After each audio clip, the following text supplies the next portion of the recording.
দর্শক, পুঁজিবাজারের এই মুহূর্তের পরিস্থিতি আমরা জানিয়ে দিচ্ছি।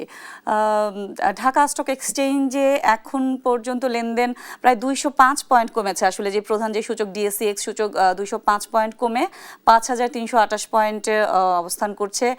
লেনদেনও কিন্তু কমেছে, আমরা দেখছি লেনদেন হয়েছে 797 কোটি টাকা। এছাড়া যেসব প্রতিষ্ঠানের লেনদেন হয়েছে প্রায় বেশিরভাগেরই আসলে দাম কমেছে। 346টির দাম কমেছে, দাম বেড়েছে মাত্র 31টির। এছাড়া অপরিবর্তিত আছে 14টির দাম। আমরা কিন্তু বলতেই পারি যে ইরান, যুক্তরাষ্ট্র, ইসরায়েলের যে মধ্যপ্রাচ্যে যে অস্থিরতার প্রভাব সেটা আসলে পুঁজিবাজারে পড়েছে।